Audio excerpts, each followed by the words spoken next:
요단 서쪽의 아모리 사람의 모든 왕들과 해변의 가나안 사람의 모든 왕들이 여호와께서 요단물을 이스라엘 자손들 앞에서 말리시고 우리를 건너게 하셨음을 듣고 마음이 녹았고 이스라엘 자손들 때문에 정신을 잃었더라. 그때 여호와께서 여호수아에게 이르시되 너는 부싯돌로 칼을 만들어 이스라엘 자손들에게 다시 할례를 행하라 하시매 여호수아가 부싯돌로 칼을 만들어 할례산에서 이스라엘 자손들에게 할례를 행하니라.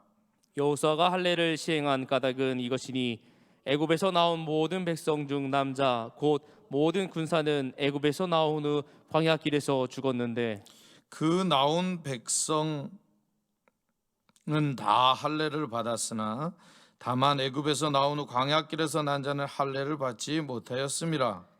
이스라엘 자손들이 여호와의 음성을 청종하지 아니하므로 여호와께서 그들에 대하여 맹세하사 그들의 조상에게 맹세하여 우리에게 주리라고 하신 땅 곧 젖과 꿀이 흐르는 땅을 그들이 보지 못하게 하리라 하시매 애굽에서 나온 족속 곧 군사들이 다 멸절하기까지 40년 동안을 광야에서 헤매었더니 그들의 대를 잇게 하신 이 자손에게 여호수아가 할례를 행하였으니 길에서는 그들에게 할례를 행하지 못하였으므로 할례 없는 자가 되었음이었더라. 아멘. 여러분들 평안하셨습니까? 지금이 예배할 때인 줄로 믿습니다. 그리스도인들에게 지금의 때가 어떤 때냐? 은혜 받을 만한 때요. 하나님께서 우리를 축복하시는 복을 내리시는 그런 때인 줄로 믿습니다. 우리 옆 사람과 인사해 보겠습니다. 지금이 은혜 받을 만한 때입니다.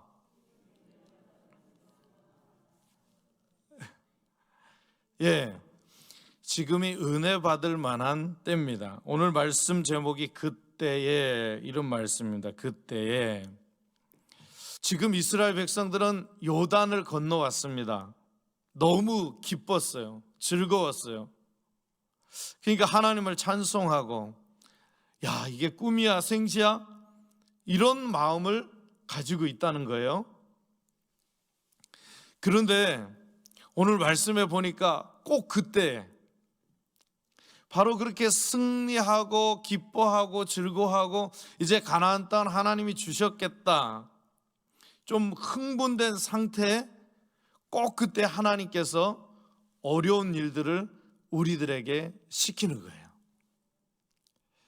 그때 왜 고난을 하나님께서 주시는가? 오늘 이것을 저와 여러분들이 살펴보고자 합니다. 이 고난을 주는 이유는 한 가지입니다. 이스라엘 백성들이 정말 순종하는가? 그래서 정말 순종하게 되면 하나님의 복을 주기 위함이죠. 왜 순종해야 될까? 복을 누리기 위함인데 그 어떤 복인가 오늘 찾아보도록 하겠습니다.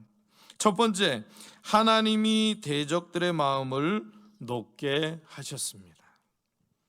하나님이 대적들의 마음을 높게 하셨습니다. 우리 1절을 다 같이 읽어보겠습니다. 시작. 유단 서쪽의 아모리 모든 왕들과 해변의 가나안 사람의 모든 왕들이 여호와께서 요단물을 이스라엘 자손 앞에서 말리시고 우리를 건너게 하셨음을 듣고 마음이 녹았고 이스라엘 자손들 때문에 정신을 잃었더라. 아멘. 여러분, 하나님이 이건 예비하신 거예요. 이스라엘 백성들이 아는 게 아니라 하나님이 미리 예비하신다는 거죠. 준비하신다는 거죠. 근데 우리는 몰라. 이스라엘 백성들도 몰라요. 여러분, 지금 이 코로나가 지나가고 있고 여러분들이 예배하고 기도하고 있는데 하나님이 이와 똑같은 복은 아니지만 여러분들에게 꼭 필요한 복을 준비하고 계시다라고 하는 겁니다. 그러니까 여러분 정말 최선을 다해서 마음과 정성과 뜻을 다해 예배하셔야 돼요. 당시에 이 전투력을 측정해 볼 때 이스라엘 백성들 싸울 수 있는 군사가 60만입니다. 뭐 남자 여자 다 가족들 합해서 210만 이 정도 되는데, 여기 보니까 이스라엘과 맞서는 아모리 족속과 가나안 족속들의 수가 그것보다 훨씬 뛰어났다고 하는 거예요. 그들은 연합군입니다. 그 젖과 꿀이 흐르는 땅에서 수많은 사람들이 있었다는 거예요. 왜 그렇게 인원이 많다고 생각할 수 있느냐? 그들이 믿는 신은 다신이에요. 그러니까 다신을 숭배하고 있다라고 하는 것은 자녀들을 많이 낳았다는 겁니다.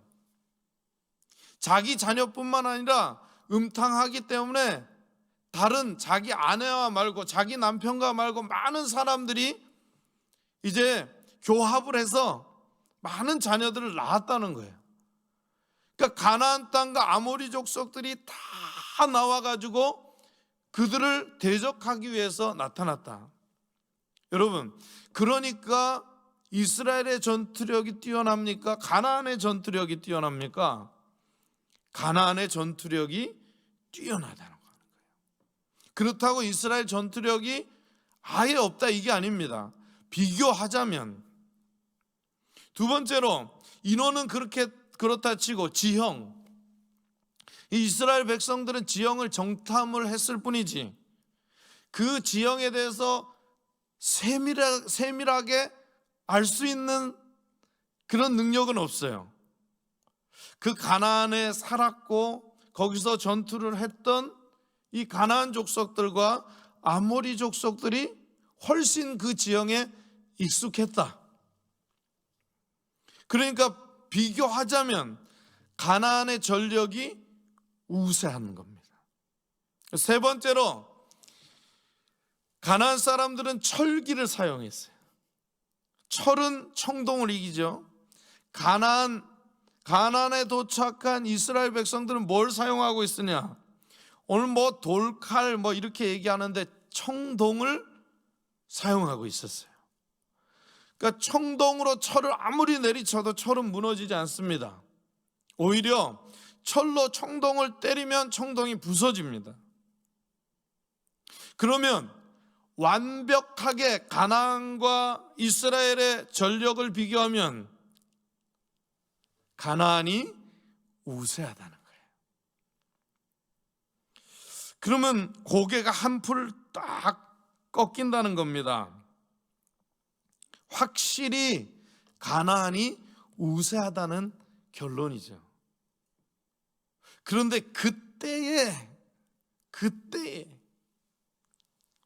그때 어떤 말씀을 합니까?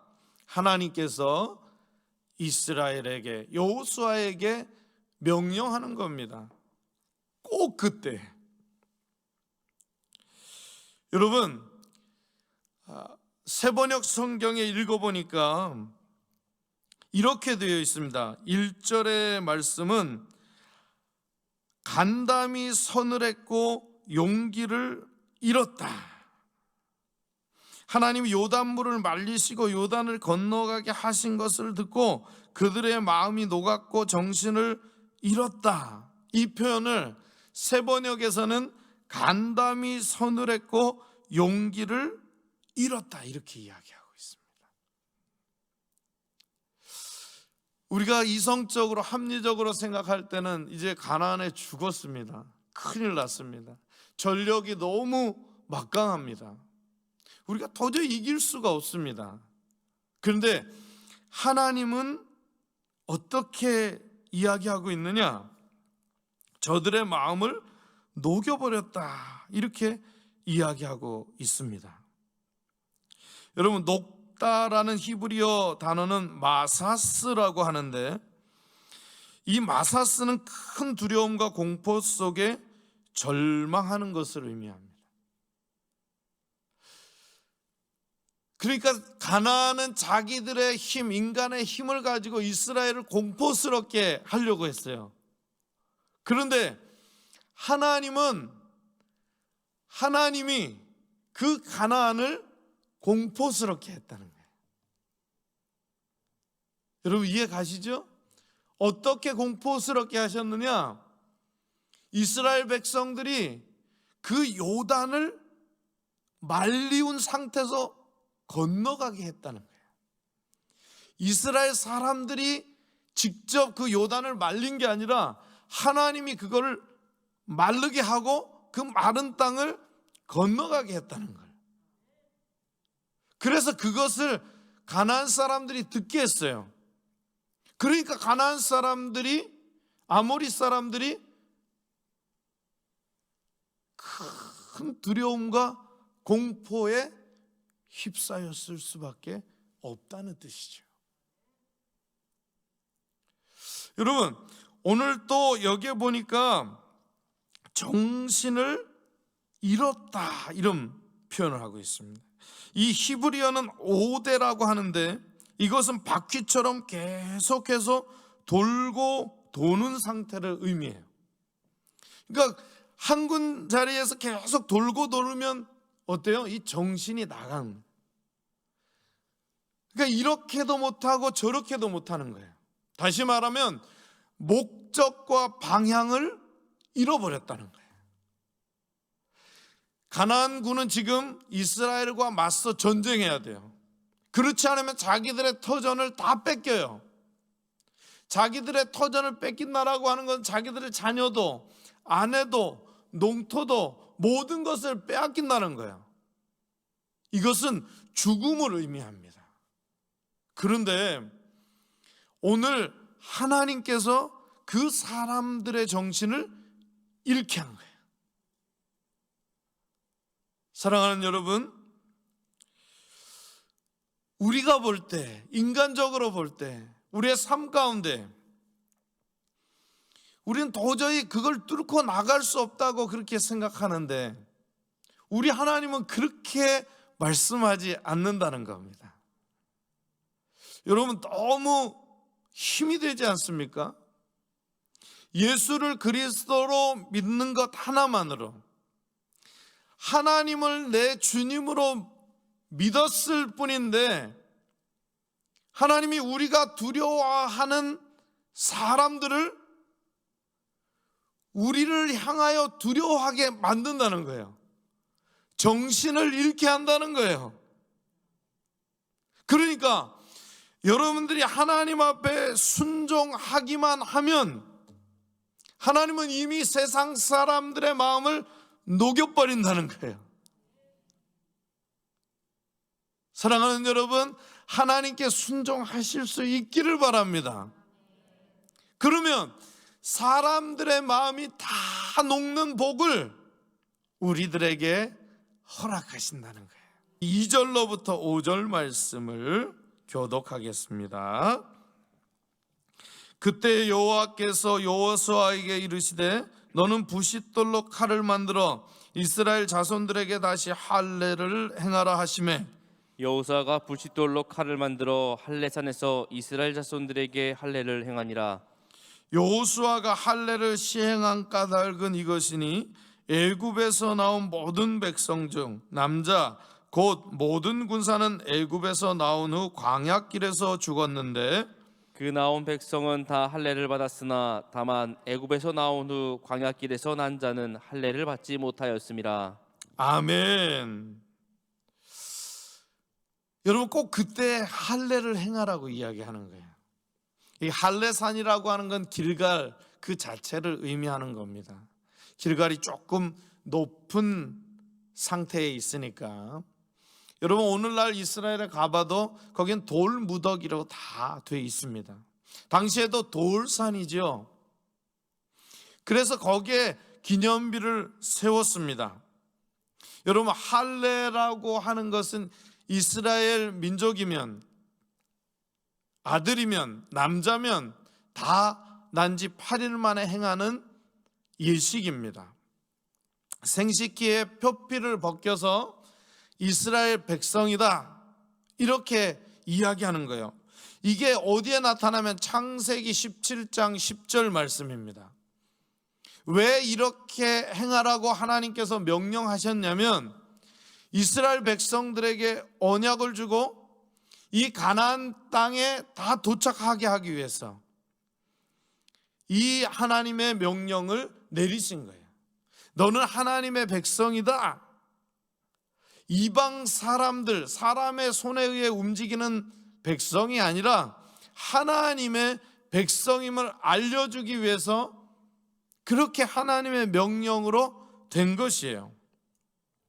그런데 이 할례를 행함으로 말미암아 참 어려웠던 적이 있습니다. 야곱의 딸이죠, 디나가 강간을 당하게 됩니다. 그래서 이제 야곱이 이제 화친하는 그 명목이 뭐냐? 너희 세겜의 모든 족속들이 다 할례를 행하는 겁니다. 여러분, 할례를 행한 다음에 성인이 할례를 행하면 3일째가 제일 고통스럽고 한 일주일 정도 이렇게 잡아야 됩니다. 그래야 완벽하게 제 몸으로 돌아오게 되어 있습니다. 그러니까 세겜의 족속들이 다 할례를 행해야 했으니 얼마나 불편하겠습니까? 전쟁에 나설 수가 없게 된 거예요. 그걸 알아차리고 할례를 행하자마자 야곱과 그 모든 이스라엘 백성들이 세겜을 섬멸한 거예요. 그만큼 군인들에게 지금 할례를 행한다, 군인들에게 할례를 행한다라고 하는 건 치명타가 될 수 있는 거예요. 제가 전력을 분석해 드렸죠. 가나안 족속과 아모리 족속이 이 사실을 첩보로 미리 알아들었다면, 그들을 선제 타격했으면 이스라엘 백성들은 다 죽었을 수밖에 없다라고 하는 거예요. 여러분, 무슨 말인지 알겠죠? 하나님 꼭 그때 할례를 행해라 이렇게 말씀하고 있는 거예요. 이렇게 전쟁을 앞둔 이스라엘 백성들에게 할례를 행하게 한 까닭은 하나님의 언약을 기억나게 하기 위해서. 너는 누구냐? 하나님을 믿는 백성이라고 하는 것을 알게 하기 위해서. 오늘 4절 5절 말씀 읽어보니까 이스라엘 백성들이 다 광야로 나왔죠. 거기서 하나님 앞에 불평한 사람들은 다 죽었어요. 가나안에 들어오지 못했다는 거죠. 그런데 그 중에 그들의 아들들, 그들의 광야길에서 아들들은 할례를 행하지 못했거든요. 그리고 요단을 건넜습니다. 그리고 할례를 행한다는 거예요. 그러니까 어린 아이 때 할례를 행하지 않았고 지금 성인 상태에서 할례를 행했기 때문에 육체적으로 굉장히 괴로운 상태가 된다라고 하는 거예요. 여러분, 우리가 힘들고 또 힘들 때 하나님은 고난의 길을 걷게 하신다는 거예요. 왜 그럴까요? 너는 하나님의 백성이다 라고 하는 것을 가르쳐 주기 위해서 고난이 겹쳐서 온다는 거예요. 고난이 겹쳐서 오면 그 고난에 대해서 하나님을 향하여 하나님 고맙습니다, 감사합니다, 하나님 가장 적절한 때 저에게 고난을 주셨군요, 이렇게 말하는 사람이 없다는 거예요. 하나님 왜 지금도 힘들어 죽겠는데 왜 고난을 더 주십니까? 이렇게 하는 사람들은 많아도 하나님 고난 주셔서 감사합니다, 제가 이 고난 잘 감당하겠습니다, 할 수 있습니다, 이렇게 말하는 사람은 없다라고 하는 거예요. 제가 만일 이스라엘의 지도자였으면 하나님 왜 이런 때에 그때 이 고난을 주십니까?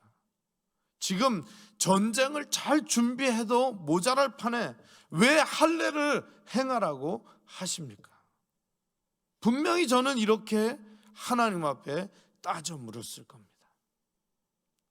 그런데 오늘 여호수아와 이스라엘 백성들은 그렇게 불평하지 않았습니다.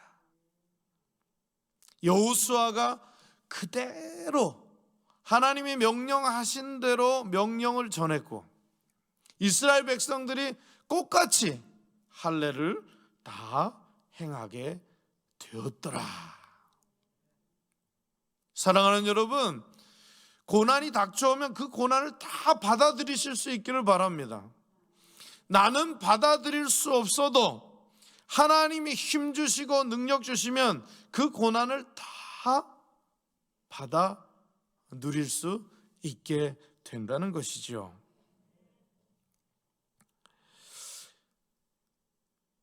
예루살렘 교회에 핍박이 있었습니다. 그래서 예수 믿는 사람, 예수를 그리스도라고 믿는 사람들이 흩어지기 시작했어요. 제자들은 다 순교를 당했어요. 그래서 안디옥까지 피신을 해갑니다. 그런데 그곳에서도 이스라엘 이 유대인들은, 예수를 그리스도로 믿는 유대인들은 하나님의 복음을 전하기 시작했어요. 그리고 예수님의 말씀대로 살아가기 시작한 거예요. 그러니까 주변의 세상 사람들이 그들의 삶을 보면서 그리스도인이다, 십자가를 마다 않고 저들은 목숨을 마다 않고 예수님을 따라 사는구나, 그래서 그리스도인이라고 이야기하는 겁니다. 사랑하는 여러분, 하나님이 이스라엘 백성들을 거룩하게 구별하기 위하여서 할례를 행하였고, 그런 구별된 삶은 고난을 이겨 나갈 수 있었습니다. 네가 이스라엘 백성으로서 이 가나안에서 살아가겠느냐? 예, 제가 이스라엘 백성으로 살아가겠습니다. 이 고백이 바로 하나님의 명령에 순종하는 것이고 할례를 행하는 것이고, 그래서 그 고난을 이길 수 있었다는 말이죠. 그래서 하나님은 이스라엘 백성들을 구별해내시는 거예요. 거룩하게 한다는 말이 어떤 말입니까? 구분해낸다, 선택된다. 에클레시아라는 말이, 교회라는 말이 무엇입니까? 많은 무리들이 있지만 그 무리들 중에서 예수를 그리스도로 믿는, 생명을 걸고 예수를 믿겠다고 하는 사람을 끌어낸 거예요. 그게 바로 교회라고 하는 것이죠. 사랑하는 여러분, 하나님이 저와 여러분들을 구별하신 거예요. 거룩하게 하신 거예요. 그러니까 오늘 고난이 올 이때에, 힘들 때에, 겹칠 때에 두려워하지 말고 염려하지 말고 하나님께 순종하실 수 있기를 주의 이름으로 축원합니다. 여러분, 오늘도 하나님은 우리를 구별시켜서 예배하게 하시고 기도하게 하시고 이 환난의 때에 할례를 행하게 하신다는 거예요.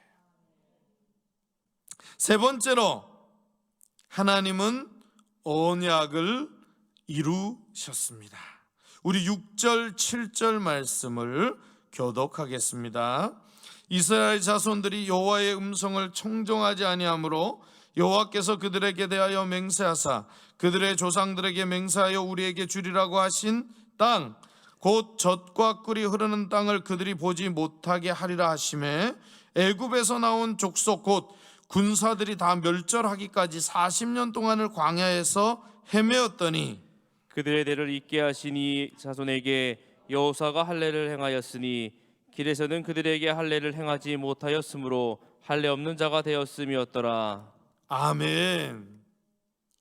여러분, 우리는 다 예수를 그리스도로 믿으면 다 하나님의 백성이다. 여러분, 이걸 다 확신하고 있는데 그 중에는 이걸 확신하지 못하고 교회에 오시는 분들이 있어요. 이분들에게는 기회죠. 그리스도의 말씀으로부터 믿음이 들어온다고 했으니 교회에 오면 그리스도의 말씀이 들리고 그 말씀이 언젠가는 내 마음을 자동적으로 자원적으로 그렇게 치게 될 때 나는 구원받았다 이렇게 말할 수 있는 거죠. 그래서 이 구원을 선물이라고 이야기합니다. 값없이 주시는 하나님의 은혜, 이것이 바로 믿음이고 구원이라는 것인데, 여러분, 우리가 다 모였다고 진심으로 예수를 믿고 그분의 행하심을 다 따라하는 게 아니다라고 하는 겁니다. 오늘 말씀에도 나타나 있듯이 이스라엘 백성들이 다 홍해를 건넜습니다. 광야에 도착했어요. 홍해를 건널 때는 다 믿는 것 같았어요. 다 하나님을 두려워하는 것 같았어요. 하나님이 큰 기적을 일으키시니까 내가 죽을까 봐 하나님을 믿는 척 했어요. 근데 광야에 딱 오니까 고라의 자손과 같은 그런 백성들이 있다는 거예요. 하나님의 명령을 순종하지 않는 그런 사람들이 있다는 거예요. 순종하지 않으니까 어떻게 됩니까? 땅이 갈라져서 그와 족속들이 다 들어가게 된 거예요. 광야에 가니까 사람들이 불평하기 시작해요. 모세한테 대적하기 시작해요. 하나님한테 대적하기 시작한다는 거예요. 여러분, 우리가 정신을 차려야 된다는 거예요. 교회를 다 다녀도 다 깨어있는 상태가 아니라 다 믿는 상태가 아니라는 거예요. 그건 하나님과 나만 하는 거예요. 주변의 사람들이 그렇다고 할 뿐이지 진정한 구원은 하나님과 나 사이, 그리고 내가 예수를 그리스도로 믿는다라고 하는 건 그분과 나와의 사이의 고백이라고 하는 겁니다. 남이 그들을 인정해 주지 않아요. 물론 하나님의 음성으로 교회가 인정해 주지만 궁극적으로는 하나님이 인정해 주셔야 되는 거예요. 그리고 그 인정된 믿음을 가지고 내가 그 삶을 실천해야 된다는 거예요. 여러분, 출애굽을 했는데 광야 속에서 40년을 헤매게 한 건 뭐 때문인가? 하나님을 불평하게 하기 위해서 그런 겁니까? 하나님이 알곡과 가라지를 구별하기 위해서 그렇게 했다는 거예요. 6절 말씀해 보니까 이스라엘 자손들이 여호와의 음성을 청종하지 아니함으로 하나님의 말씀을 듣지 않았다는 거예요. 여러분, 혹시 하나님의 말씀을 듣지 않는다 할 때 여러분 하나님의 자녀가 아닌 거예요. 여러분 무슨 말인지 아시겠죠? 내가 하나님의 복을 많이 누려야 되는데 하나님의 말씀이 지금 고난처럼 다가오고 너무 힘겨워서 그 말씀을 청종하지 않으면 하나님의 자녀가 아니라는 거예요. 그러므로 하나님의 자녀가 아니면 복도 누릴 수가 없다라고 하는 거예요. 아무리 제사장이 복을 빌어도 복받을 사람의 그릇이 준비되지 않으면 그 복이 그 그릇에 쏟아질 수가 없다라고 하는 것을 여러분 꼭 잊지 마시기를 바랍니다.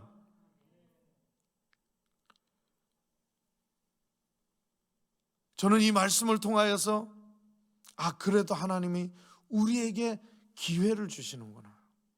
제가 중간쯤에 말씀드렸듯이 광야에서 하나님을 믿지 않는 사람들, 청종하지 않았는 사람들은 언약을 받았음에도 불구하고 그 언약을 맛볼 수 없고 들어갈 수가 없었습니다. 다 죽었다는 거예요. 그런데 하나님은 그런 사람들의 자녀들에게는 기회를 주셨다는 거예요. 그 자녀들에게 기회가 있다라고 하는 게 얼마나 큰 은혜인지.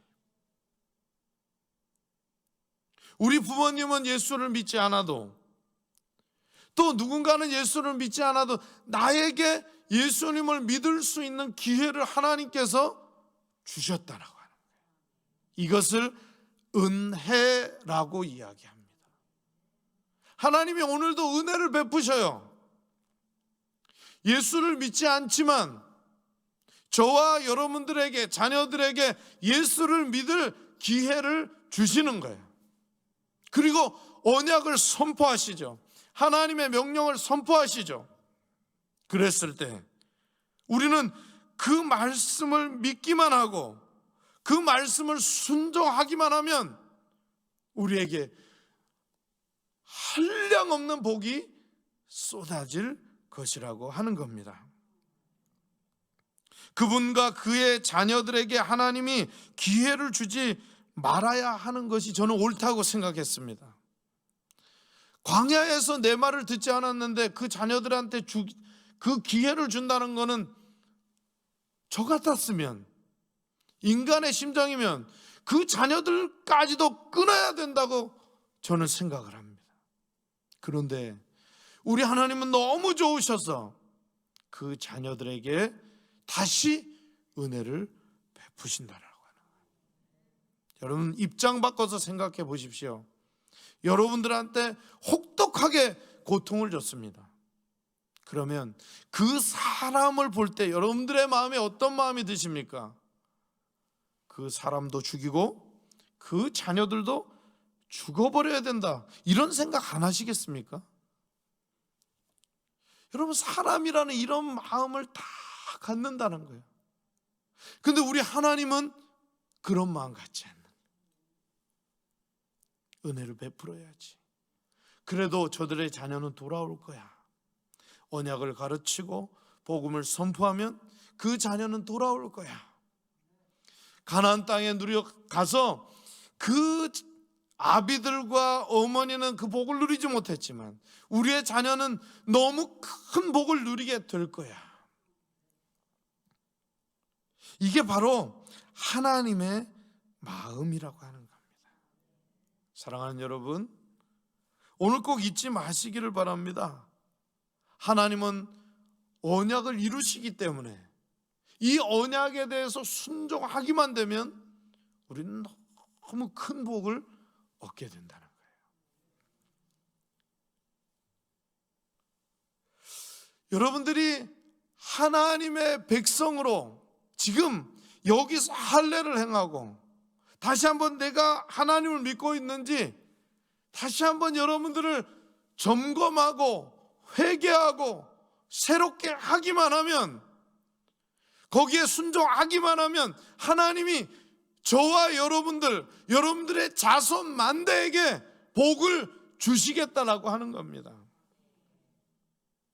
사랑하는 여러분, 우리 땅에 많은 두렵고 공포스러운 대적들이 많이 있지만 우리 하나님은 이미 우리 대적들의 마음을 녹이신다라고 하는 거예요.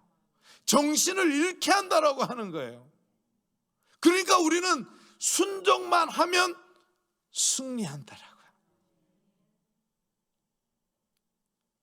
저는 오늘 이곳에 모인, 성전에 모인 수많은 분들과 동영상으로 하나님께 예배하고 기도하고자 하는 그런 분들, 정말 이 말씀을 듣고 이 하나님의 말씀에 다시 한번 자신을 회개하고자 하는 사람들, 회개하는 사람들, 그런 사람들에게 하나님의 복이 어마어마하게, 정말 자손 만대까지 하나님의 복을 받는 저와 여러분들이 될 수 있기를 주의 이름으로 축원합니다.